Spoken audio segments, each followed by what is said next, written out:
Yo, what is up guys? Welcome to another Wild Rift video, and in today's video we'll be analyzing one of the grand final games of RIX against Team Queso. And this was an absolute banger, to be honest, but quickly I want to go over the draft, because the draft is really important here.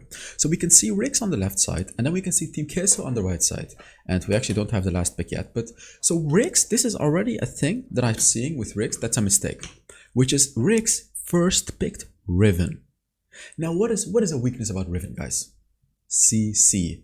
Riven is really weak against hard CC, so them first picking Riven right here was definitely not a good call. I know Riven is really good, I know, but the only thing that Riven sucks against is CC, and obviously what do they counter against it?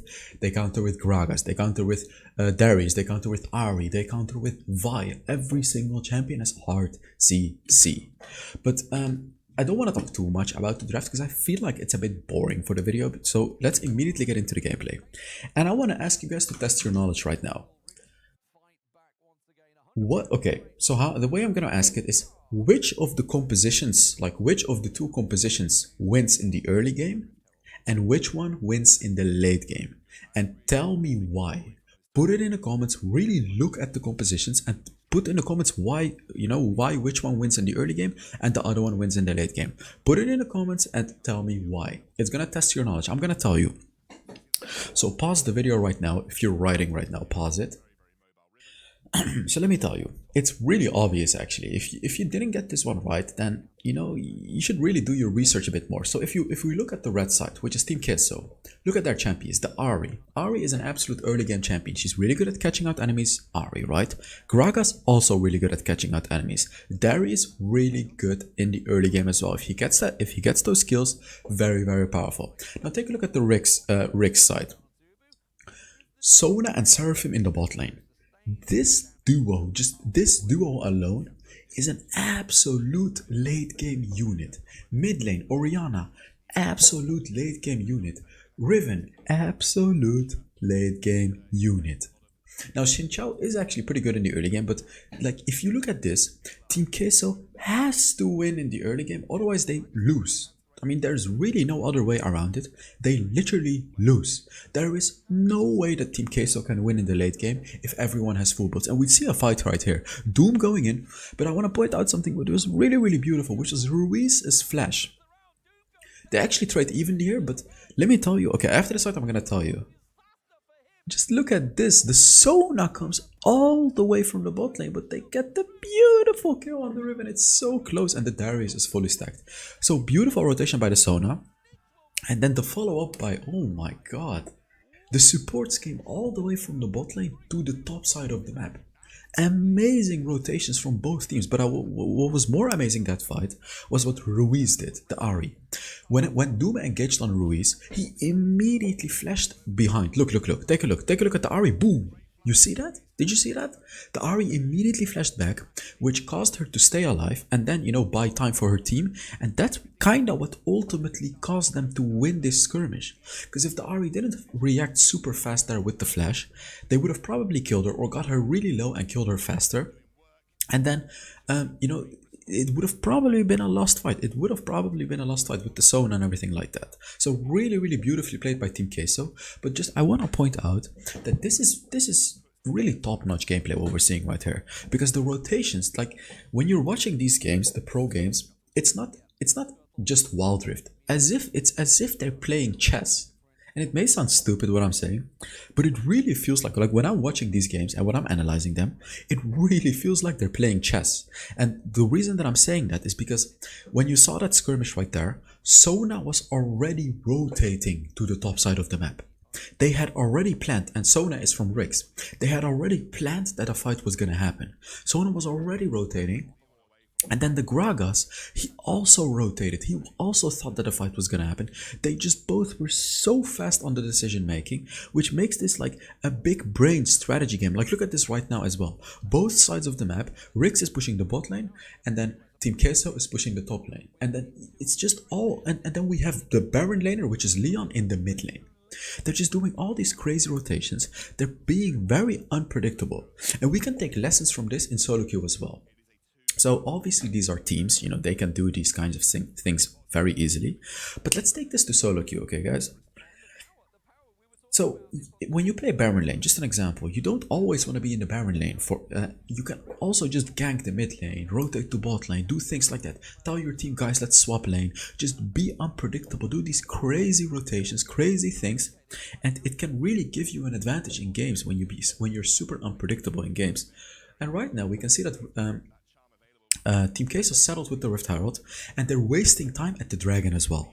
This is absolutely perfect. So they place down the Rift Herald in the mid lane to apply pressure. They go into the Dragon. Andre is really good at smiting. And he gets the Dragon. So let me tell you why they got the Dragon right there. And they even get kills. So Vi took the Rift Herald really fast. And then we had the Darius and we had the Corki. They were kind of just wandering around the Dragon, just wasting time, making sure the enemy doesn't take Dragon fast. Even though if Rix would have taken the Dragon, Team Queso would have probably wiped all of them, gotten just 4 or 5 kills, gotten the mid lane turret, which is still worth it even if they lose the Dragon. And look at this, the Ahri just showing the early game powers. They're 5,000 gold ahead, 5,000, and they're playing their composition to the absolute powers. They're playing very aggressive. And the big CC is what's winning them the game as well. The super aggressive Vi, because Vi has her ultimate, the Ahri with the charm, the Gragas with his ultimate. These are very aggressive early game abilities, just to completely demolish those enemies in the early game. Because enemies cannot sustain it. Like, the enemies cannot sustain these abilities. Like, look, the Gragas goes in, he does the beautiful CC, and I'm just looking everywhere. There's so much happening in the fight. Darius with full stacks, Corki in the backline dealing a lot of damage, Ahri in the backline as well. Their positioning is just perfect. They're doing this really, really well, the team fights. However, I want to say something though. The composition of Rix is quite literally 20 million times better than Team Queso's comp in the late game. But look at this. This is the power of the comp of Queso. These little skirmishes, catching out the enemies like that. Rix has absolutely no chance to win fights like that. And Rix really has to just settle down and focus, because they're 6,000 gold behind. But even in a game like this, your mental should not go down. You have to look at the composition. The composition of Rix can still win the game. All they have to do, but this is easier said than done, of course, is just sustain the initial burst and CC damage from Team Queso. If they can sustain the Ahri charm, if they can sustain the Gragas ultimate, if they can sustain Vi's ultimate, but here, like, they just keep getting caught up, but if they can sustain it, they can turn around the fight. Because then we have Seraphim's ultimate, we have Seraphim's CC, we have Sona's sustain, we have Oriana's damage, we have Riven.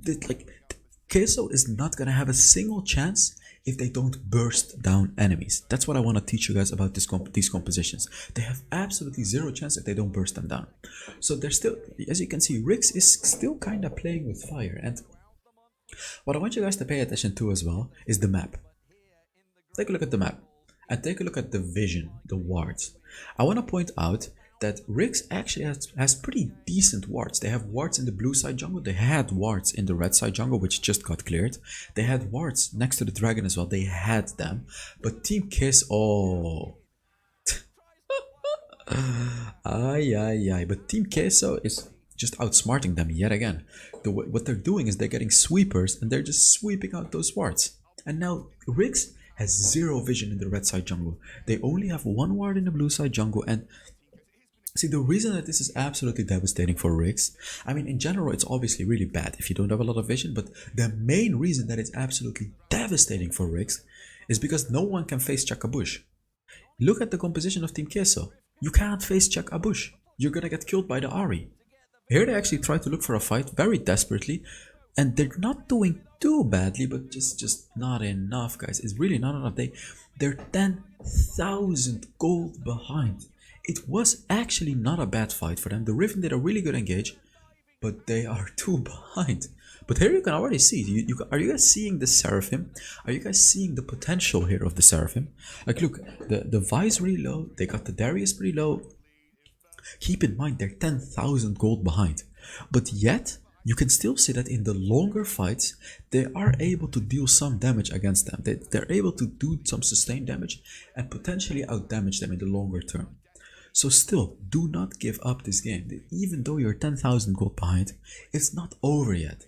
All they need is just one fight, and they can fully come back into the game. Because when they get that one fight, honestly, they should just snowball the game. Well, no, that's not true. They're 10,000 gold behind.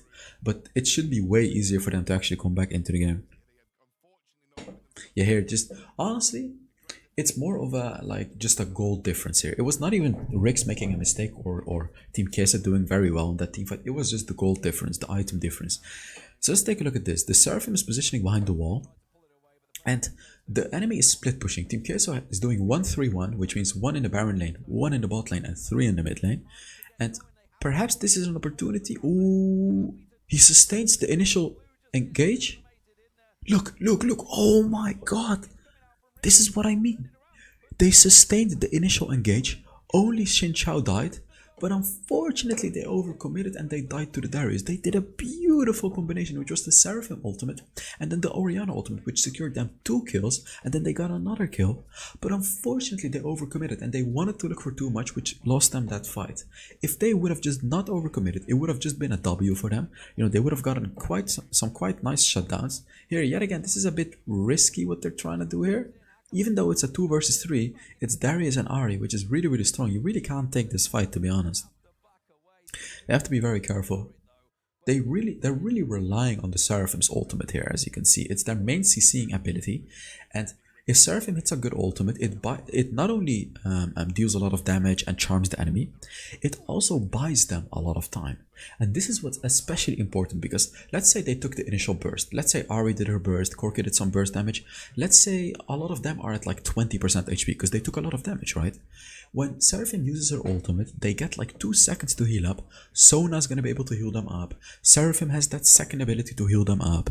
You guys know they're gonna heal up. They're gonna heal up and they're gonna be ready to continue the fight. And here, man, what is this Xin Chao doing? He's going way too far. He's going right in the middle of the Darius, and a beautiful Seraphim ultimate, a beautiful Orianna ultimate, but just the complete mispositioning by the Xin Chao is what lost them this fight, guys.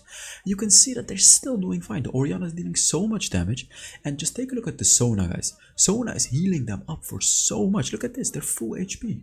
This is their win condition. This is absolutely their win condition. Those late game fights, not getting caught out. Good job, he did not get caught out. But still, it's really hard for them to come back, because the Mountain Dragon and the Infernal Dragon is gonna count. You know, it's really hard to deal with that. By the way, I'm so happy that Excandro was casting this tournament. It was so fun to watch, man. Excandro, you know, the other YouTuber, he's actually also a pretty good friend of mine. It's so nice to see someone like him casting this tournament. It's just makes it 10 times more fun to watch. Really. It's just so fun. So here, yeah, the Xin Chao is the only attack damage. Oh no, he's with the Riven. They don't have an ADC, but they don't need it. They don't need it if they get to that late game. But just Team Queso is snowballing so effectively that even though they lost some kills, they're still 10,000 gold ahead. They're still 10,000 gold ahead. They're pushing every single lane. They're securing every single objective. They're just completely dominating them. Like, Rix doesn't even have a single turret, guys. So even though, as I said, Rix can win late game team fights, just like, they have no map advantage. They have no map awareness at all, because they don't know where the enemy is at. They have pretty nice vision, like as you can see on the map, but still, if you do not have any turret, you can't run away. You can't run away to your turrets. Meanwhile, Team Queso can just run away to their turrets. It's just a complete disadvantage, and Team Queso is just perfectly snowballing this game and making sure that Rix cannot make the comeback that they have to make. They're really making it sure.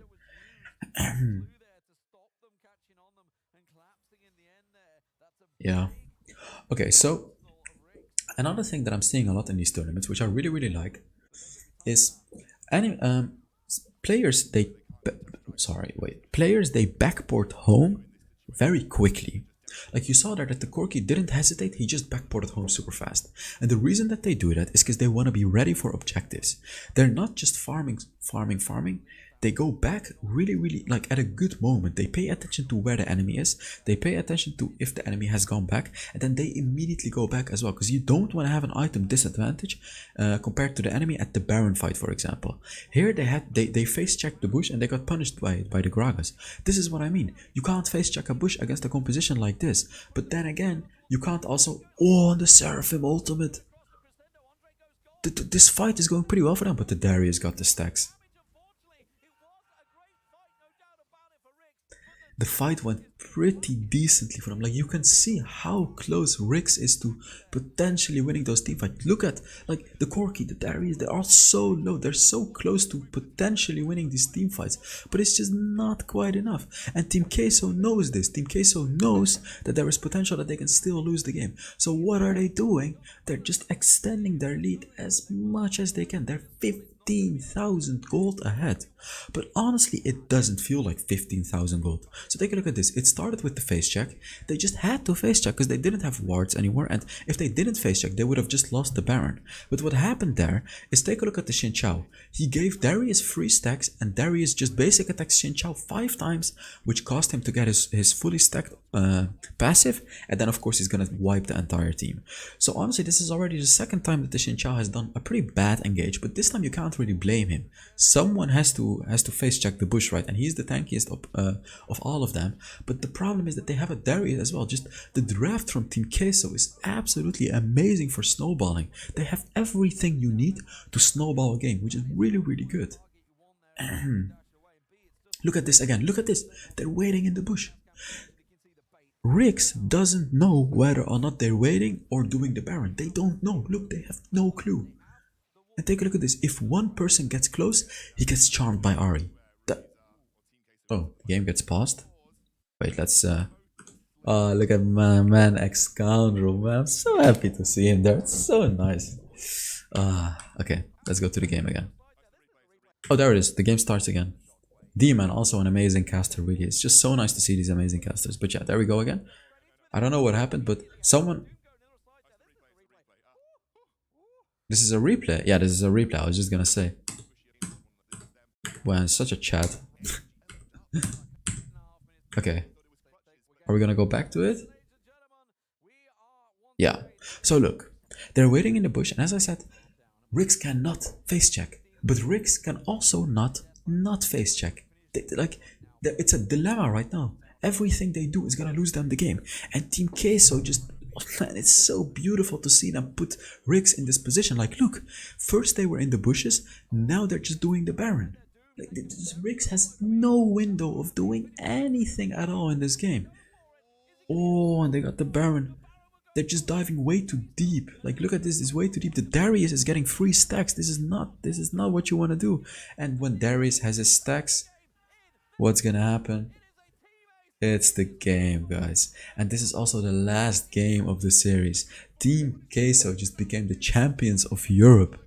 Absolutely beautiful. They just completely demolished Rix Gaming, which is insane to see, because Rix, they actually won all 3 months of the Origin series. Look at them, guys. Congratulations to Team Queso. It's so amazing, man. So amazing to see them win this tournament. Very well played. Oh, this is the legend. This is Andre. That guy, you saw him right there? That's the absolute legend jungler of them. Like, I predicted 3 months ago that they would become the best team in Europe. When I was an analyst at the Origin series in June, I actually predicted that Team Queso would become the best team in Europe. And it happened now. So I'm right, boys. I'm actually right. Here, the guy on the left, this is the absolute legend. This is Andre. And another quick fun fact for you guys. You know why the quality of this video is getting really bad? It's because of all the confetti that's running around. This is just some quick little facts with Hells.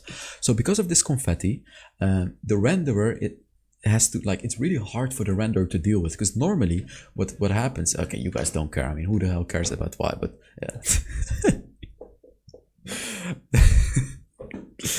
Yo guys, thank you so much for watching. You know, it's always amazing to make videos for you guys. So happy to do it, and yeah, I will see you all in the next Wild Rift video. Bye bye.